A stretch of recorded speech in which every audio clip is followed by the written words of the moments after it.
Praise the Lord. இன்றைய பலப்படுத்தும் வார்த்தை நீதிமொழிகள் 16வது அதிகாரம் 7வது வசனம்.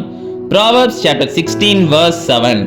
ஒருவனுடைய வழிகள் கர்த்தருக்கு பிரியமாயிருந்தால் அவனுடைய சத்துருக்களும் அவனோடே சமாதானமாகும்படி செய்வார். When a man's ways please the Lord, he makes even his enemies to be at peace with him. ஹல்லேலூயா.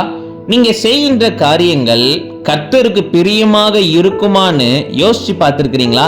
இன்னைக்கு யோசிச்சு பாருங்க. நீங்க பேசுகிற காரியங்கள், நீங்க போகின்ற காரியங்கள், நீங்க செய்கின்ற காரியங்கள்ல கர்த்தர் பிரியப்படுவாரா அப்படின்னு சொல்லி நீங்க யோசிச்சு பார்க்கணும். ஒரு வாலிப தம்பி இருந்தாங்க. அவங்க எப்பொழுதுமே கர்த்தருக்கு பிரியமுள்ள வாழ்க்கை தான் வாழ்ந்து கொண்டிருந்தாங்க.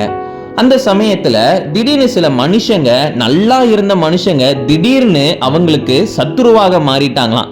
அந்த வாலிப தம்பிக்கு எதிராக சில காரியங்களை அவங்க செய்ய ஆரம்பிச்சுட்டாங்க. அந்த தம்பி கிட்ட தேவையில்லாத வார்த்தைகளை பேசவும், ஹார்ஷா பேசவும், இந்த மாதிரி சில காரியங்கள் செய்த உடனே அந்த தம்பி ரொம்ப சோர்ந்து போயிட்டாரு. ஆண்டவரே, என்ன இப்படி செய்யறாங்க அப்படின்னு சொல்லி ஏசப்பா கிட்ட போய் ஜெபம் பண்ணிட்டாராம். உடனே ஏசப்பா அவருடைய வாழ்க்கையில ஒரு பெரிய அற்புதத்தை செஞ்சாராம். என்ன தெரியுமா? யார் இந்த தம்பிக்கு எதிராக விரோதமாக அவர்கிட்ட ஹார்ஷா பேசினாங்களோ அவங்களே சமாதானமாகும்படி கர்த்தர் செய்தாராம். அல்லேலூயா. அந்த நபர் அந்த வாலிப தம்பிக்கு உதவி செய்யும்படி கர்த்தர் சூழ்நிலையை மாற்றினாராம். ஹல்லேலூயா. யோசிச்சு பாருங்களேன். யாரு சத்துருவாக இருக்கிறாங்களோ அவங்களை வைத்தே கர்த்தர் அந்த தம்பிக்கு உதவியை செய்கிறார். அந்த சூழ்நிலைகளை மாற்றுகிறார். அவங்களுக்குள்ள இருக்கிற அந்த காரியங்களை மாற்றுகிறார். ஒரு சமாதானத்தை கட்டளையிடுகிறார்.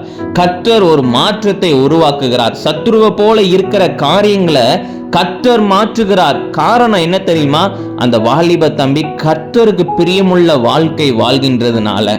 இன்றைக்கு நீங்களும் உங்களுடைய வாழ்க்கையில கர்த்தருக்கு பிரியமுள்ள வாழ்க்கையை நீங்க வாழ்ந்தீங்கன்னா உங்களுடைய சத்துருக்கள் உங்களோட சமாதானமாகும்படி கர்த்தர் செய்வார். அல்லேலூயா. அதனால இந்த நாள்ல இருந்து ஒப்பு கொடுங்க.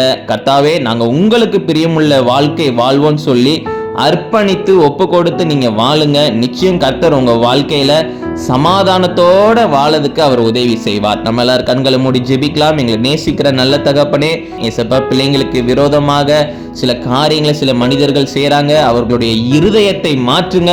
பிள்ளைங்களோட தகப்பனே ஏசப்பா, சமாதானமாகும்படி நீங்க செய்யுங்கப்பா. நீங்க பிள்ளைங்களை வழி நடத்துங்க, மகிமைப்படுங்க. இயேசுவின் மூலம் ஜெபிக்கிறோம் எங்கள் ஜீவனுள்ள பிதாவே. ஆமேன், ஆமேன், ஆமேன். நீங்க கர்த்தருக்கு பிரியமுள்ள வாழ்க்கை வாழுங்க. உங்களுக்கு விரோதமாக எதிராக சில சத்துருக்களை போல இருக்கிற மனிதர்கள் எல்லாரும் உங்ககிட்ட சமாதானமாகும்படி கர்த்தர் செய்வார். அவர்களை கொண்டு உங்களுக்கு உதவி செய்வார். கர்த்தர் ஒரு பெரிய மாற்றத்தை உருவாக்குவார். God bless you. Have a joyful day.